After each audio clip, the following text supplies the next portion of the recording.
Hello, everyone. Thank you so much for being with me again in this live section. So, let us actually take a look at what really happened. The DSS witness came up and said something about Nnamdi Kanu. They said that Southeast has suffered under Kanu's order. DSS witness says they said that Nnamdi Kanu, that the Southeast had been suffering under Kanu's order. Now, the question is, if we should take a look at what the DSS witness said here, what do they mean by the Southeast has suffered under Kanu's orders? Like, what are they really trying to talk about?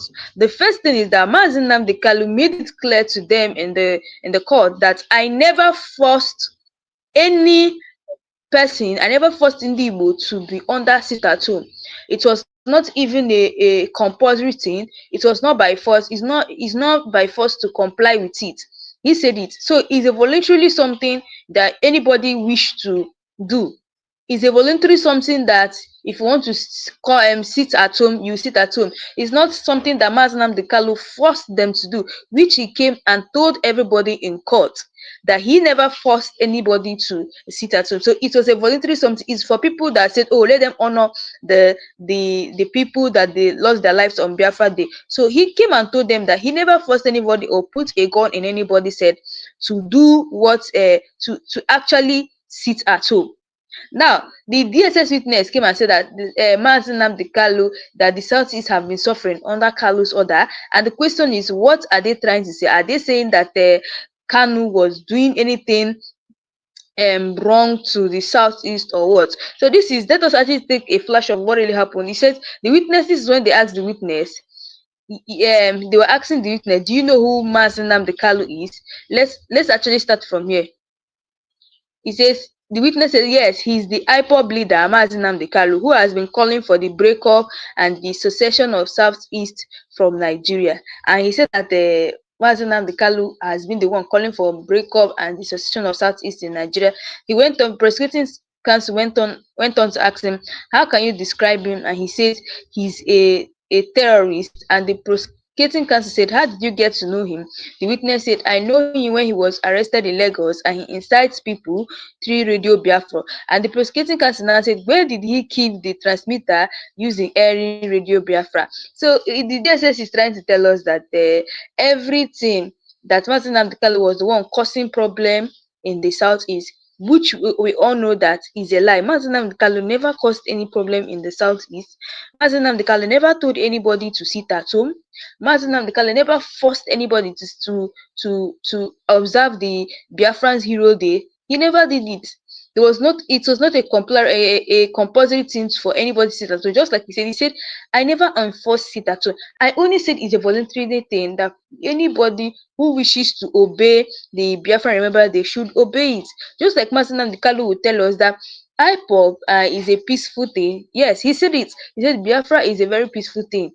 Biafra is peaceful. There's nothing like violence. So guys, take a look at what he said in his broadcast, where he was talking about the people who are causing killings in Southeast, because the killings in Southeast, they started blaming it to him, that he was the one that is causing the killings in Southeast. When Nnamdi Kanu told them, Biafra is a peaceful thing, and even me, I'm a peaceful person, but people have been killing people and be tagging it to me. Just take a look at what he told them in court about people who have been killing people in the Southeast and be tagging it to him. Let's take a look at this and I'll be right back.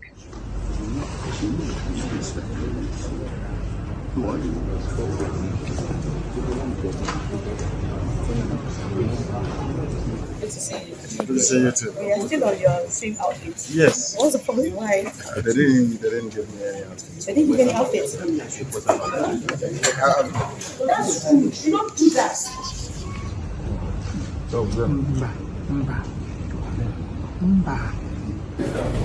And they're doing it because I'm in DSS.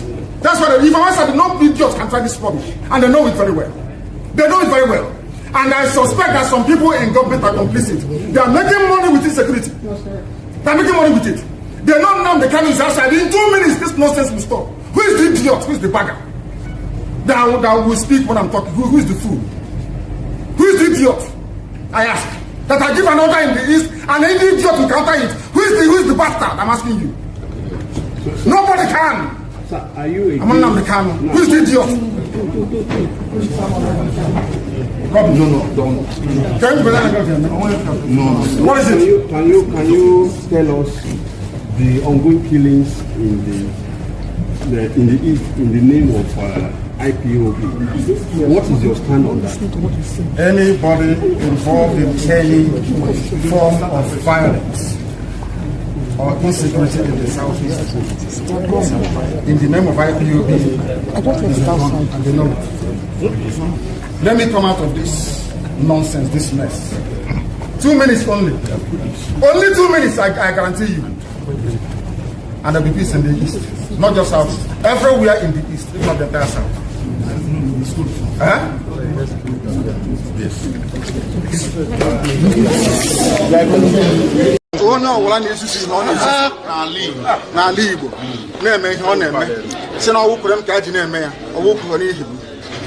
I love my people very much and they know it. I don't want all this, anybody involved. I've been hearing about idiots talking all over the place. Some fools trying to be relevant because of Biafra or trying to use my name to gain relevance. I don't want it. I don't want any killings, no kidnapping. All this nonsense are alien to us as a people. I don't know where these animals came from. They are taking advantage of the fact that I'm in detention. But it will soon end. You guys have listened to what Nnamdi Kanu saying. Anybody who's using his name, killing people in the southeast, that's very, very soon when he's going to be released, 2 minutes, just give him 2 minutes and peace will be restored in southeast. So he has went on to say that he's not a violent person and he loves his people. So, they have been accusing him, both saying that he's the one that is causing problem in the southeast, the fact that the southeast have really suffered because of Kanu's order. And Kanu is out here to tell us that no, that he's a peaceful person, and the people who are causing this mayhem in the southeast and tagging his name to it, that he's assuring them that 2 minutes that is going to be released from here, those people are going to see Shege, and as well as peace will be restored in the southeast. Now the DSS witness went as far as strike, because when they asked him, what do you really think about, they asked the DSS witness, what do you really think about southeast region, instead of him to start talking about what he think about southeast region, the way Fulani people are invading there, the first thing the DSS witness started talking about was that Nnamdi Kanu is giving orders in the southeast, as if that was what they asked him. So they're trying to look for every possible means in order to bring in that he diverted from what they asked him, and he started saying another thing. This is to show you that the DSS witnesses are only trying every possible means to bring that man down. And I can remember vividly when Nnamdi Kanu told them about this Biafra of a thing. He went as far as telling them that Biafra is a peaceful thing. For people who are not aware, yes, that Biafra is peaceful. He said at the beginning that there's nothing like violence. We're only here for self-determination. We're only there for, okay, we want the Igbos to go. We only want freedom for the Igbos. Take a look at his broadcast where he made a statement like that. I'm a peacemaker all his life.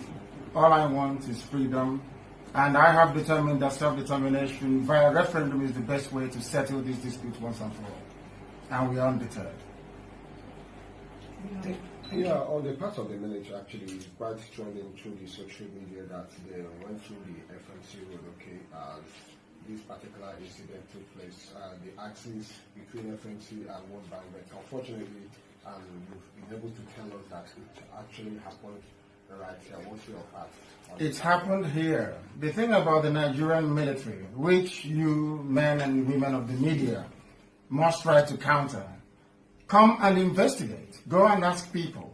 Less than 100 meters from here, the junction right behind me was where all these things are. We stopped them from entering this untarred road.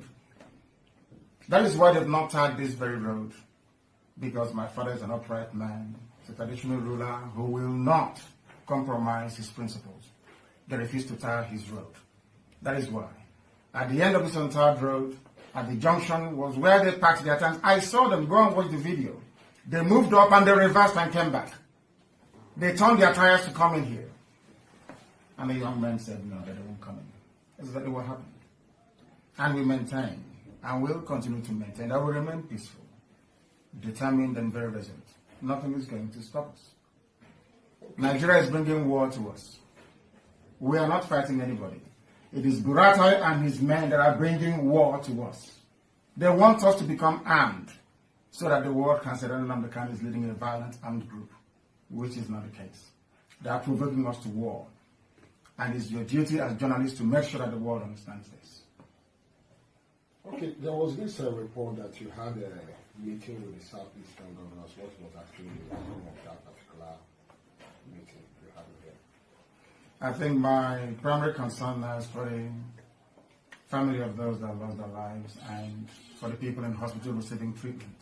When the time comes for that, I will gather you people from the media to brief you as to precisely what we are doing. Thank you. Thank you. Please, I want to ask for permission. Can we? You guys listen to what Nnamdi Kanu said. He said that only what these people are trying to look for is a way they will say that, oh, that Nnamdi Kanu is not carrying arms and they will not target as him being a terrorist. He has already said that they are peaceful people and that is all they want. That the only thing they want is self-determination and freedom of individuals and nothing more. So anybody who's doing any killings in Southeast and tagging his name, those people should be aware that once he leaves this detention, in 2 minutes that he's going to deal with those people and still restore peace in the Southeast region, everywhere in the Southeast region. Like the DSS witness, he went as far as saying that the Southeast are really suffering because of Nnamdi Kanu, and people are beginning to wonder what type of suffering is that. Don't they know that Nnamdi Kanu is literally even helping the Igbos? Yes, he's opening the minds of Igbos so that Igbos will see beyond. It's just like what happened in Benue State of recent, the massacre that happened in Benue State. Now this is the same thing Nnamdi Kanu has been warning them since, but the Benue people didn't listen. Now see what has happened to them. So I remember vividly when Nnamdi Kanu has been advising, talking about the Fulani people, talking about everything going on in Nigeria, as well as the evil people in power. The Igbos, we are listening to him because they found that, oh, this is our own man. This is listening to our own man because our own person can never mislead us. The Igbos listening to him, and you find out that there is not much insecurity in the Southeast, unlike the way it is in Benue State and in the northern side. So the people like the northerners have actually caused problem for themselves, because when Nnamdi Kanu was warning them of recent, as well as warning the Yoruba people, they never listened. Now take a look at what is happening to them. There was a big massacre in Benue State as well as in Plateau State. Like Benue State is under siege, and many people are still calling for a state of emergency in Benue because of what is happening. Anyway, guys, I want us to actually take a listen to what Senator Abaribe have to say about Nnamdi Kanu's case, when they say that Nnamdi Kanu is not a terrorist, as well as everything they are doing is for peace in Igbo land. Just take a look at this video, guys, and I will be right back. Friends were feeling a vacuum left after the arrest of Nnamdi Kanu. Well, what vacuum? I mean, Nnamdi Kanu was Nnamdi Kanu engaged. All of us have been going around trying to make sure that we deal with the matter to make him come out, which we continue to tell the federal government that he is the key. Reason is that everybody using his name and the name of IPOB to perpetrate violence and mayhem. And I will ask the same Simon Ekpa and their group. You want Biafra? Fine. Do you want Biafra, or do you get Biafra by killing the same Biafrans you want? How? How does murdering people, how does kidnapping people, how does going around and spreading mayhem, killing policemen, burning police stations down and all that help you? How? I mean, calling Nigeria Animal Farm, calling Nigeria Zoo, calling Nigeria all sort of, I'm painting a picture that this is a hell on earth, a country that is unlivable, and giving an impression from outside of the country as though anyone who is in government or anyone who represents any other thing other than IPOB is a villain. Now, and there are those who believe that, yes, the agitation and some of the intervention that Nnamdi Kanu represented, as soon as he got off the radar, of the scene, there are those who wanted to feel and lead that voice. But the question is that you have been agitating for the release of Nnamdi Kanu. Buhari government has passed. You were arrested as being a surety for Nnamdi Kanu. There are those, in fact, who said some of you were the promoters of the likes of Nnamdi Kanu, and what has led to some of the violence that we have seen in the South. The fundamental question is, how can this end, the agitation, or what can bring to a conclusive peace in the Southeast region? How it will end is simple. Every one of them claims that it is because Nnamdi Kanu is incarcerated. That is why they are doing. They are not. That's not why. It will end when Nnamdi Kanu comes out, and then we now know who is a genuine agitator and who is a criminal. How do you go about that? How you go about that is that when Nnamdi Kanu comes out, then he can know his followers. By extra legal or judicial means? No. Nobody will now have a reason to say, oh, we are burning down this station, we are killing this policeman, we are killing our own people, nobody's doing, you are going to be doing sit at home because he is incarcerated. Senator, what I'm asking is that how would this happen? How will Nnamdi Kanu be released? Because if he's going to, that means the case before the courts are probably going to be jettisoned. Those are extrajudicial, extra legal means, political means. The Nnamdi Kanu was extraordinarily rendition to Nigeria. The Supreme Court has even accepted that. And what we have been doing is, rather than continuing through the court process, let us take it outside of that. What has Nnamdi Kanu done that Igboho did not do? Think about it. Yet, Igboho is walking free today. Is it shouting or you're screaming? They've said all that. Even Igboho went the other day to London to say, oh, I'm going to submit a letter to the Prime Minister or to the King of England or whatever. Oh, we want to have our own nation. What has happened to him? You never had anything from the Nigerian government. So Nnamdi Kanu has been treated unfairly. Is that what you mean? Of course, and this is the issue now. The Southeast, 5 states, 50 ministers. A state like Ogun State has 4 ministers. The whole Southeast, just that 5. And so when people continue to look at this unequal treatment, you just give fuel to these people who continue to say they don't like us, they don't treat us well, they don't do all that. So, and I went and I've been talking to the powers that be. And I can also use this opportunity to talk to the powers that be.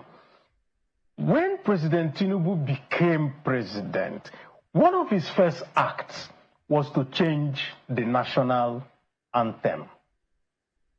In the national anthem, there is a line that says that we want to build a nation where no man is oppressed. So if you're from the Southeast and you see that you're just being given, okay, the Constitution says you must get one, and then you ask yourself, am I being oppressed or not?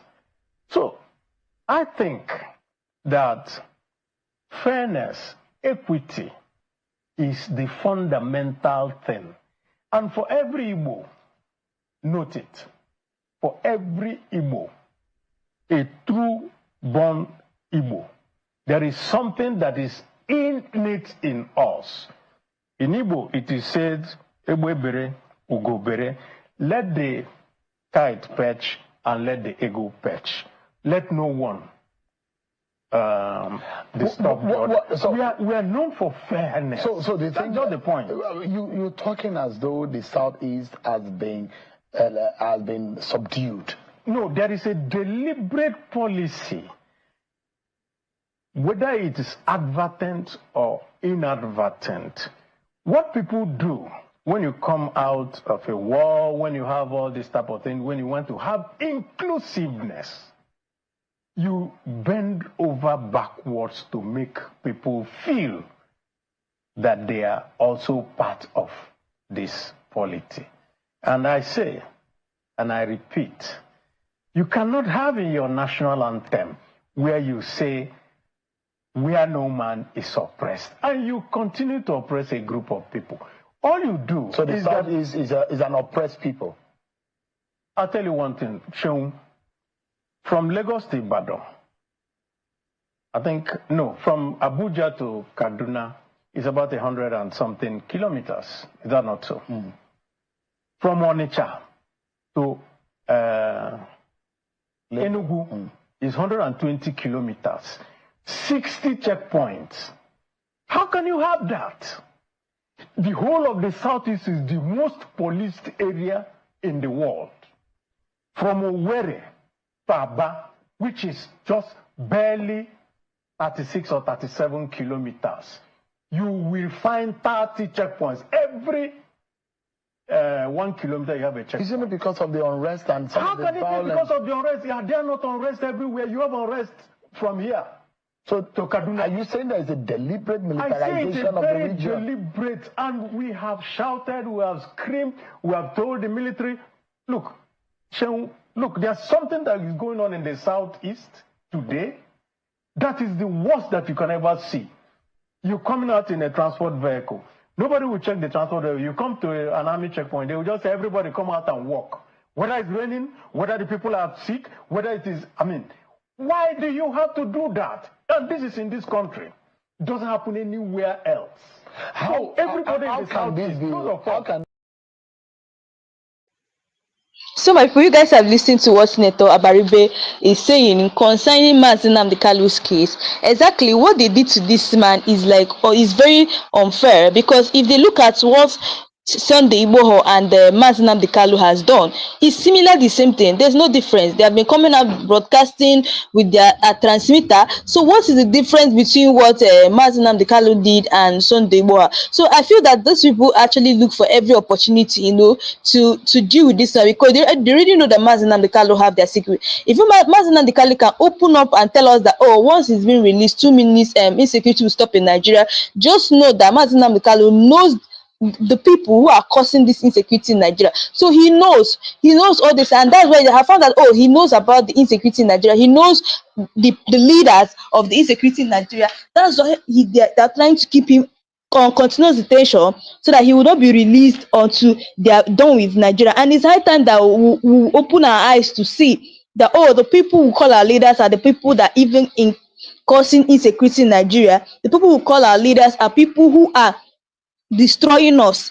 The people who are saying, oh, they're going to safeguard, the Nigerian government saying that they're going to safeguard us, are people who are still causing mayhem in Nigeria. Like, is a whole lot. Everything that's going in Nigeria is a whole lot. Just imagine the way they kept Nnamdi Kanu in continuous detention, and everything has been going on. There have been a lot of events that are going on in Benue State and Plateau State. Now they should ask themselves, who is the real terrorist?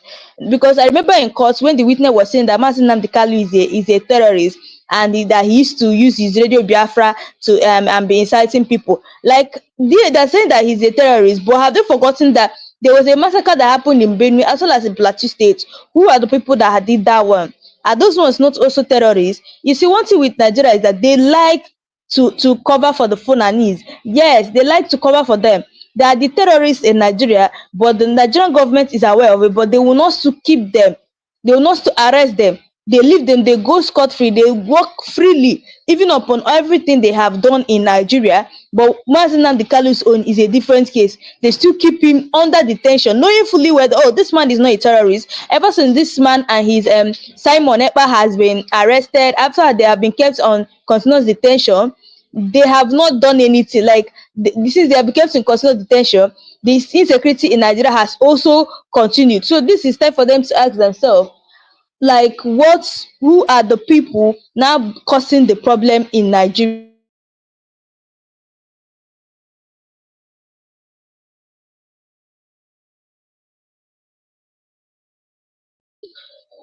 So guys, it's high time that the Nigerian government, release Nnamdi Kanu, because it's now obvious to many Nigerians that, oh, why they're keeping this man, it's not just because he's a terrorist. Oh, the why they're keeping this man is because he has the information of many Nigerians. Just like they have been warning them about insecurity. Now, Benue has seen Shege in insecurity. They have been warning them. Just take a look at what this man has to say about what happened in Benue, as well as the silence of the Nigerian president Bola Ahmed Tinubu over this matter. This is the same president that ran to Rome when they gave when they crowned the new pope. He ran to Rome. He was the first person that went to Rome, and he was the first person that got the information.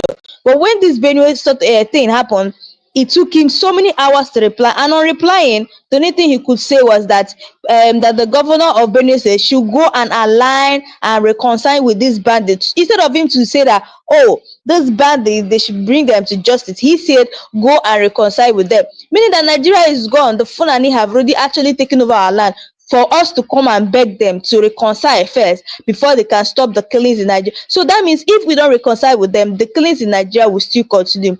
Just take a look at what this man has to say, and I'll be right back. If Benue is no more among the states in Nigeria, let us know, Mr. President. It is clear that we don't have a president in Nigeria. It is clear. It is clear we don't have a president. Make we just know, say a very dark man be the president of this country. We don't have a president in Nigeria. Make we just know.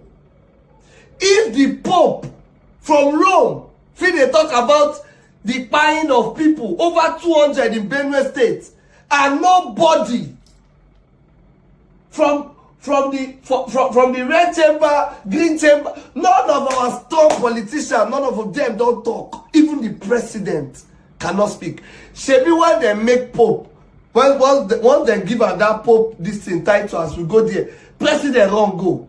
See where they go, where addition say they don't even invite them. You went there.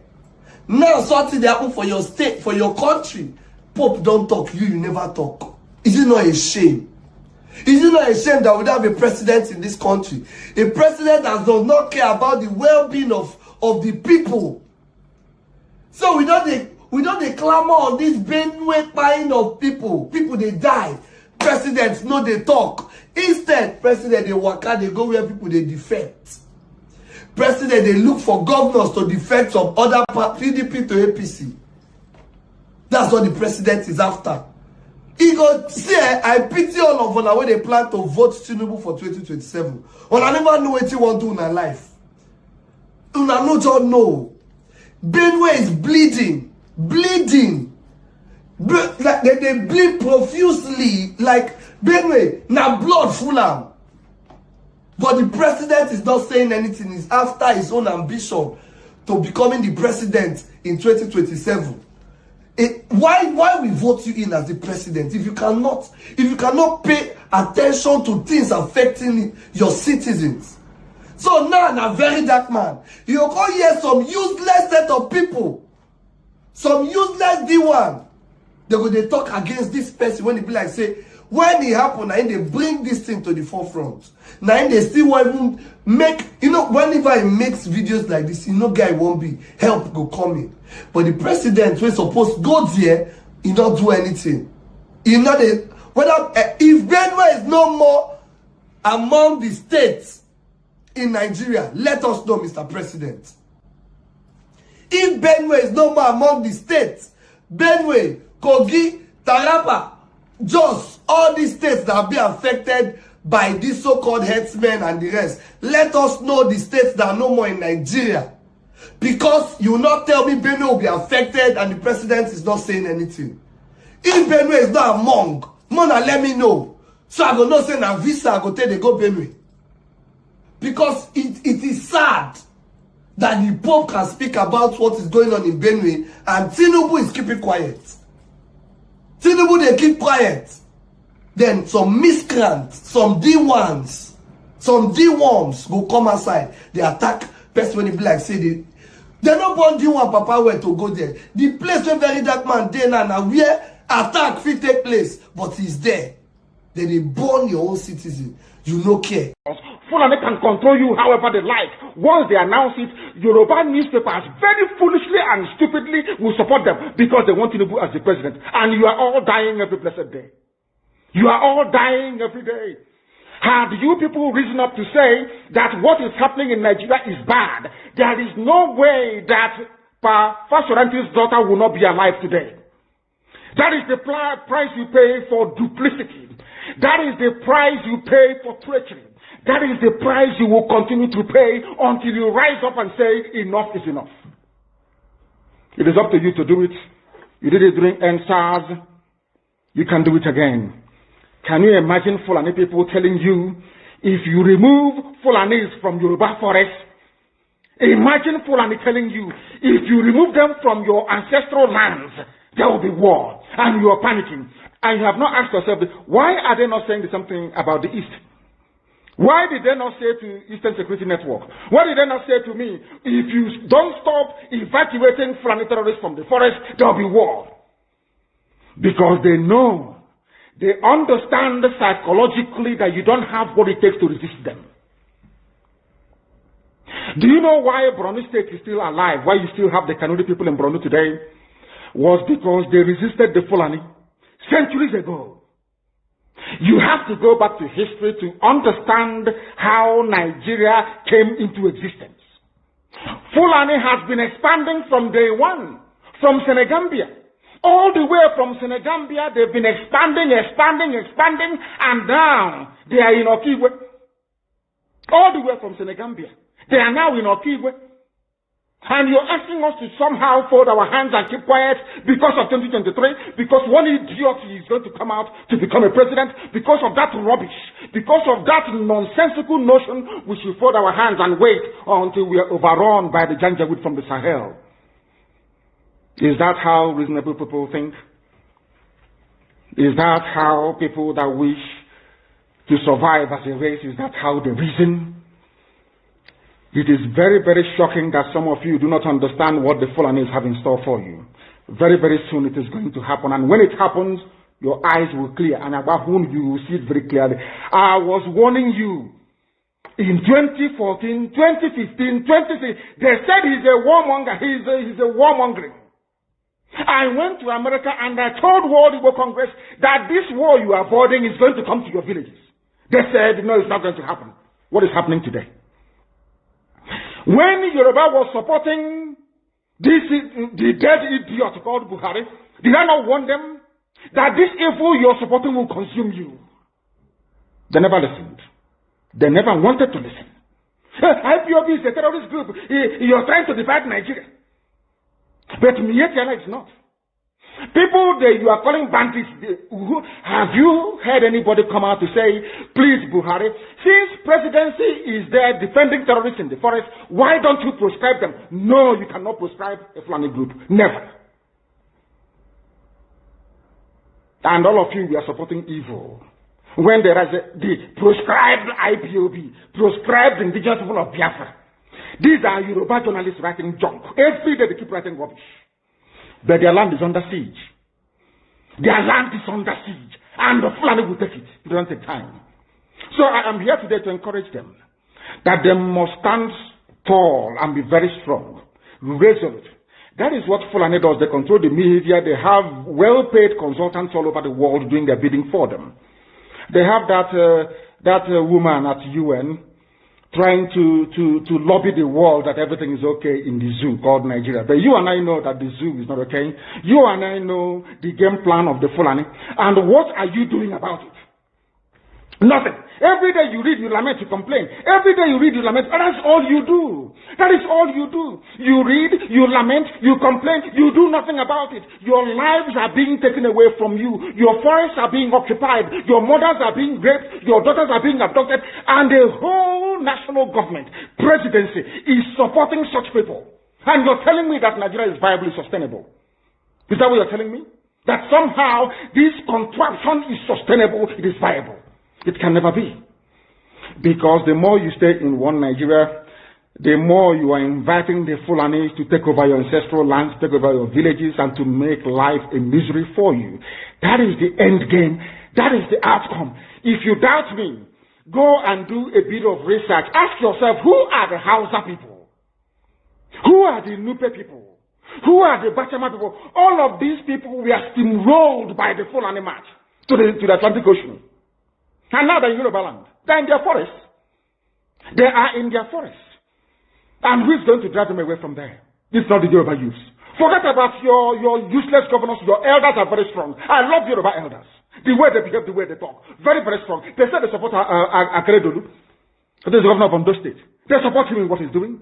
People must come out to say that enough is enough. When you travel to the north, do you live in the forest in the north? The Igbo people in Sabongeri in Kanu, are they living of course it's Hausa land, are they living in the forest? They came to the town, they worked very hard, they built houses, they built mansions, they developed the entire place. Is that not what they do? What are Fulani people doing in our forest? Nobody can answer that question. They say that they're pastoralists. I want some of you who have had your breakfast this morning, please go to your fridge or go to where you keep your beverages and you will see pig milk. Pig. Some of us were raised on pig milk. For how many years now? And you keep asking yourself, what is pig milk? Pig milk is mineral. The same milk that the cows produce in Holland can be produced in the zoo.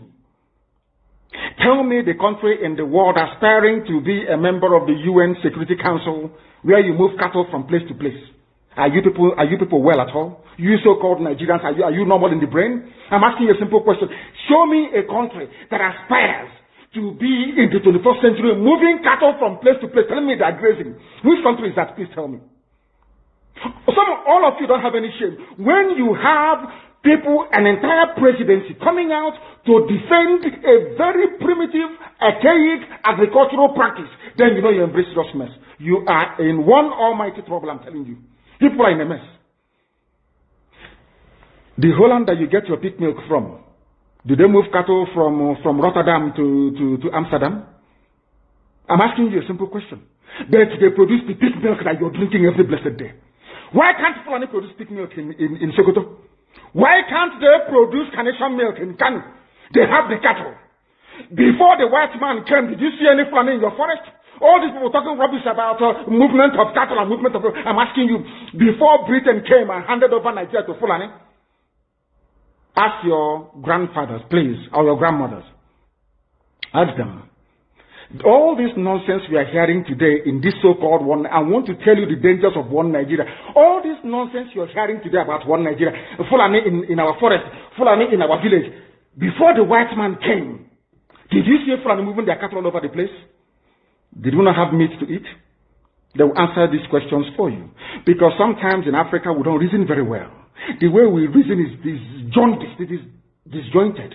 I can't understand for the life of me why instead of them to waste all that money arming and equipping this Janjaweed army to come and conquer you and I, why don't they open a milk factory somewhere in the north and bring the milk down south? I'm sure southerners will buy it. After all, pig milk comes all the way from Holland. Pig milk all the way from Holland. Now you understand it. Because of the way you people reason.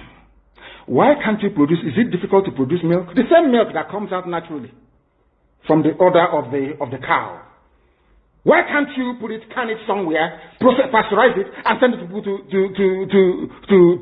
eat, to drink, or to do whatever with? All over the world, that is what is happening. In fact, they produce so much milk in Europe that they pour it away. Why can't you do the same thing?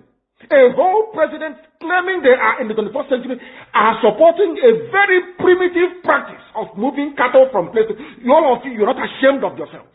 You have no shame. As somebody will say, your shame is shaming me. I'm telling you, you people from the zoo, I'm ashamed of your ignorance and stupidity. You people are hopeless, completely hopeless. One day I want idiot to come and say, well,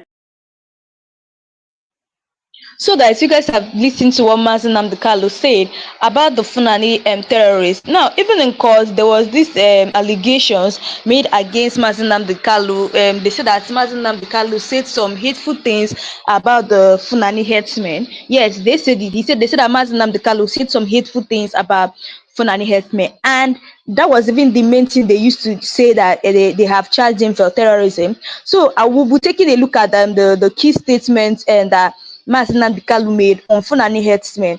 The first one is allegations of a Fulani conquest agenda. Kanu has repeatedly claimed that Fulani herdsmen are part of a broader agenda to conquer and Islamize Nigeria, particularly targeting the southern and southeast regions. In a 2014 Radio Biafra broadcast, he stated Fulani terrorists would take control of Nigeria and the government will remain inactive, predicting widespread violence and large seizures by Fulani herdsmen.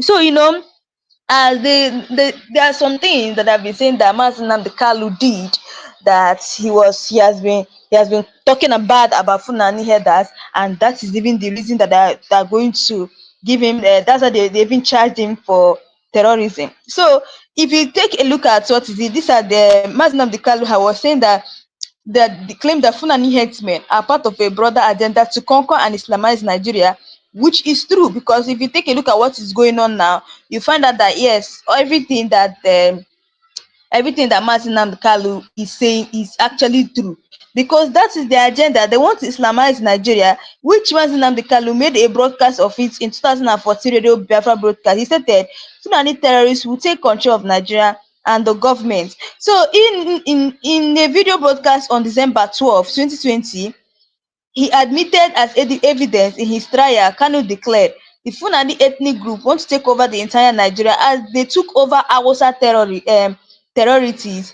The only way we could stop this is by revolution. He accused Fulani herdsmen of pursuing an Islamization agenda to dominate indigenous tribes. And what he said is true. What the Fulani ethnic group want to do is they want to take over the entire Nigeria, just like the way they have taken over Hausa territories, just like the way they have taken over Hausa. So that is what they want to do. And Martin Kanu, yes, pointed it out in the court. Because they said that the reason why they are even keeping Martin Kanu in continuous detention because of what he said about the Fulanis, which everything he said is true. But these people don't like to hear the truth. The Nigerians don't like to hear the truth. Yes, the Fulani people, they want to take over Nigeria, just like the way they have taken over Hausa. Now, the Hausa people are crying. The Hausa people are Now the Hausa people are crying, saying that, oh, what's like they have suffered in the hands of Fulani, because the Fulani have really dealt with them. I'm telling you guys the honest truth. They've really dealt with them. So in a 2016 statement, Kanu warned that Fulani herdsmen were armed and encouraged to slaughter us with impunity as part of a plan to enslave southern Nigerians and Islamize the East, saying they will brazenly seize our land in pretense of creating grazing fields for the Fulani. Then the conquest will be complete. We will become their selves forever. So he went on further in 2016 where he warned the Fulani herdsmen they were armed and would encourage them. These Fulani people were encouraged to slaughter us. Yes, that's what Martin Nnamdi said. So I think that is even the reason why they have been so much hatred for Martin Nnamdi, because of what he said about the Funanis, which is true. Because if you take a look at what the Fulani people are doing in people's farms, people have started leaving their communities because of the Fulani herders. They are destroyed. You will see a Fulani man, he will carry their cows in people's bush, uprooting their farm, what they have harvested for so long. Maybe these people plan on selling this thing to get money in the market. But before they come to the farm, they'll find out, oh, their crops have been harvested and eaten by these Fulani cows. So it is such a pity. That's why you see, Imam Nnamdi stated it in court that in 2016, he said that Kanu warned that the Fulani herdsmen were armed and encouraged to slaughter us with impunity as part of a plan to enslave southern Nigeria. That is what he said. And Islamize the East, saying they will brazenly seize our land in pretense of creating grazing fields for the Fulani. I'm telling you guys the honest truth. They will come and try to take over the southeast in the pretense that, oh, they are creating grazing fields, in the pretense that, oh, they are grazing their cows. And you'll be thinking that these people are just grazing their cows. the Fulani people we know of those days, they were not even seen with guns. I'm telling you the honest truth. They are not always seen with guns. What we used to see with the Fulani with is maybe sticks or cutlass. But in this period, the Fulani people are seen with guns. I'm telling you guys the honest truth. They are seen with guns, going different places, and they will tell you that they are grazing their cows. They are grazing their cows in pretense of them taking over Southeast. They are grazing their cows in pretense of them taking over Nigeria, and we are all keeping quiet about it. So if Martin Nnamdi Kanu have not yet come out to open the eyes of many Nigerians on what is going on, you'll find out that by now these people will have also dominated Southeast the way they have dominated the Hausas, and now the Hausas are crying day by day on what is going on. And now I also blame the Hausa people because Hausa actually accepted and accommodated them. When Martin Nnamdi Kanu was warning them, they said no, that Hausa, they have Hausa and Fulani, that Hausa and Fulani is one. Now they are now suffering what is going on. They are now suffering it. They said Hausa and Fulani was one. Now Martin Nnamdi Kanu had to leave them. Now they are not the ones crying every day by day. Just like you say, that's why you see, as the DSS witness is accusing Martin Nnamdi Kanu, same as Martin Nnamdi Kanu is actually saying his own opinion of what he thinks about the Funanis, because the DSS witness are like saying that the Southeast have suffered under Kanu's order. And I can tell you the honest truth that if you ask any Southeast person, what did Martin Nnamdi Kanu do to you guys? Did you guys, according to what the DSS witness is saying now, do you think it's true? Many, they'll tell you no, that Martin Nnamdi Kanu has opened our eyes to understand that, oh, everything that is happening in Nigeria, the evil things politicians are doing. If not because of Martin Nnamdi Kanu, maybe the Southeast would also be like Benue State, this thing that is happening now. But because Martin Nnamdi Kanu have already differentiated us, have already told us, oh, we should avoid these people, they are not good people. That's why we had to sidelight the Funanis. We've known the kind of person they are, we've understood their history, we've understood where they're coming from. That is why you see we had to take notes on time and understand, oh, those people are evil. They don't have any good thing for us. They want to just take over our land. So that is the reason. So you can never ask anybody, any Southeast person, that the Martin Nnamdi Kanu orders made you to suffer. They will never tell you yes. They will tell you no, that in fact Martin Nnamdi Kanu has really opened their eyes to see a lot of things that is going on in Nigeria that we are not aware of. You guys saw what Senator Abaribe said about Martin Nnamdi Kanu. They know what they're doing, keeping him in detention, because there's no difference between what Sunday Boha and him did. There's no difference. Just Martin Nnamdi Kanu is someone that has refused to back down for Biafra. So that's why they still keep him in continuous detention. If it's that he agreed that, oh, he's going to back down, oh, he's going to denounce IPOB, by now they would have released him. But I found out, oh, this man is a very strong-headed man, no. He's not backing down anytime soon. That's why you see this man is still in continuous detention till now, which is so terrible. So guys, I want you guys to actually take a look at what Barrister Darlington has to say about the things that occurred in Nigeria, as well as how Gowon has cried out to Nigerians and confessed what is really going on in Nigeria, and especially what happened during the Biafran war. Guys, take a look at this video and I'll be right back. During the war, part of the things the Gowon did to cause more death in the Igbo land was to take all the money deposited in the bank by the Igbos, all our money, and gave us only 20 pounds. Whether you have 200,000 pounds or 200 million, or the federal government of Nigeria took it away, as long as it is owned by the Igbo man. He took them away and was using that money to fight us. What does that tell you? If it were today's world, what they did in the South was genocide. It wasn't a war. Because the Biafran soldiers were giving them hell at the battleground. Instead of them to battle them, they went after the civilians. Innocent civilians, women and children. That was why the casualty was so high on Igbo land.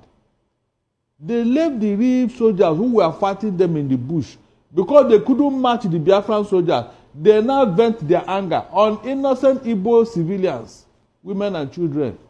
That was why there was very casualty. In the course of a war, is that acceptable? Even though we know that they said all is fair in war, but no, is that action acceptable? That's why we are complaining. Yes, that's why we are. It's not fair. Under the Geneva Convention, you are not supposed to do that. Okay. Go and look at the recorded history of what happened. Women and children who were hiding in a church in somewhere in Onitsha, they slaughtered all of them. Freddy Forsyth said at least over 300 people that he saw. The Nigerian military did that. Yes, slaughtered all of them. And even Benjamin Adekunle, the Black Scorpion, he was boasting on how he was cutting down women and children in Igbo land. He was boasting of it. No, is that what you call a war? You are fighting armless women and children.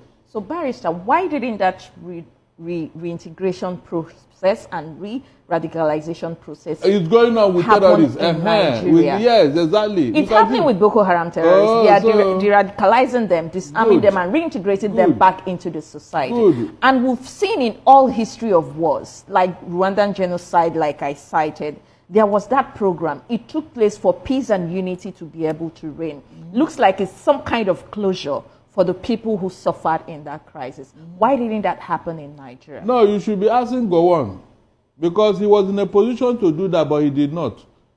He did not. So what is he telling me now? This is a man who would have taken care to heal the wounds, but he did not. Now he's telling us it was necessary. It was not necessary. On what ground? Who started that war? Okay. In the first place? Who started that war? Okay, if the former head of state, Gowon, didn't do that, the heads of state before him, after him, I mean, why didn't anybody, even in democratic system, when former President Olusegun Obasanjo came in 1999, Jonathan was there, Buhari was there, even the current president now, why haven't any head of state or any president taken any action for that? Because of what? Propaganda, disinformation. Promise, since that war happened, it had been recorded through propaganda that the Igbos started a civil war, that we wanted to disintegrate Nigeria. Until IBB's good memoir. Until IBB wrote a book. You can see what we're talking about. So shame is on them now, including Gowon. This thing you are telling me now, Gowon have not deemed it fit to discuss what is going on in Plateau and Benue as of today. His own state, Plateau. He has not told us what happened. Why are they killing them in that state now? His own state, oh. He has never opened his mouth to utter a word about that killing going on there. This was exactly what they were doing to the Igbos that time until the Igbos reacted. This thing that's going on in Plateau, is it not enough to cause war? Tell me, is it not enough to cause war? This is exactly what happened in 1967 when they were killing the Igbos all over the place. When lives are being threatened. Perish. And you kept quiet, and you expect them to keep quiet. That was exactly what happened. Exactly what, this is the same modus operandi. But because these people have tolerated, either they don't have the liver to fight or whatever. All right, Barrister, let's move on to other stories. So I thank God it's happening under Gowon's nose. I expected him to talk about it. He's from Plateau State. I said I expected him to talk about it. A lot of Plateau citizens have. So guys, you guys have heard what Barrister Danisi said about, this confession that Gowon has made, and everybody is now aware, oh, this is what is happening, and these are the people that caused the civilian war that happened in those days, the people that caused the Biafran war. Because we didn't know all those things, and now all of them are coming out to confess. Before, they told us that the Igbos are the ones that caused it, that they wanted to take over Nigeria, and many people believe, which led to the marginalization of Igbos, because in everything now they are feeling that, oh, if an Igbo man comes to power, an Igbo man would want to take Nigeria. But after everything, they have to confess to us, and now we know the truth. We did not know in fact, even Gowon is even ashamed of himself now. All the things that is going on in Benue and Plateau State, he has not ever come out to talk. He did not say anything. Even his own state, Plateau State, he has not come out to say, oh, tell us who are the people that are causing this problem in your side. All these people know the terrorists in their particular place, but they have not come out to tell us who are the terrorists that are buying their own people. They are just so silent about it. Just imagine, they're silent about the killings going on in Plateau as well as in Benue State.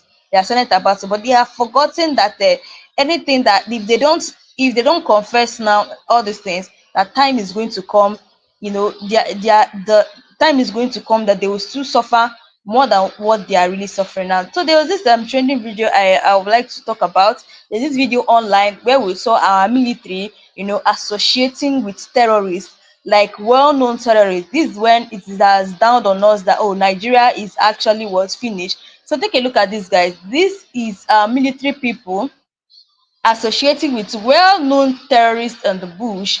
So these are the pictures. of this they captured with these people, they were seen associated. You can imagine our militaries, they were associated with terrorists in a meeting they were having in the bush. This is saying that, oh, Nigeria is finished though. Imagine our own military and now associating in them, just like I told you guys about this Boko Haram repentance rehabilitation of a thing. There is nothing like Boko Haram has repented and they have rehabilitated them and putting them back into army. A thief will always be a thief. For the fact they are even putting them back into the army, they are trying to even cause more problem. Yes, because those people will still continue their lifestyle, and that's why it's very hard to fish out the good people and the bad people in military. You can imagine they are saying, and the military are joining these people in what they are doing. They're joining them. They're joining well-known um terrorists in Nigeria. Just imagine, these people are even saying carrying weapons. You can see from the pictures above. Like, is this what Nigeria has actually turned into? Nigeria has turned into this kind of a thing whereby our military people would trust our life into are seen associating with bandits. Now, who like, how are we going to explain this? How are we going to explain that the people that safeguard us or every day by day are seen discussing with bandits, are seen interacting with bandits? Now, who are we going to trust? We can't even trust them again. If they have been actually captured having discussion with terrorists, this means that it is over. Nigeria is finished. No wonder I told you guys that the attack that happened in Borno State was a shocking thing.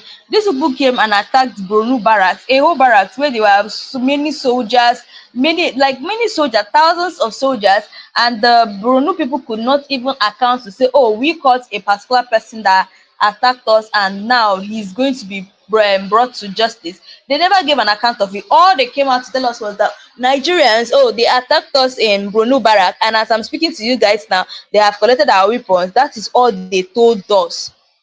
That is what they told us. It's so shameful that such a thing is happening, that our militaries are being attacked by these people. I feel that why our military are being attacked by them is because our military has given them chance to not chance to attack them. They don't fear our military again because our military have been saying, discussing and associating themselves with them. That's why you see they're not always afraid attacking any barrack. If they can attack military barrack that has many thousands of soldiers, is it now an ordinary civilian that they will not make their ways into?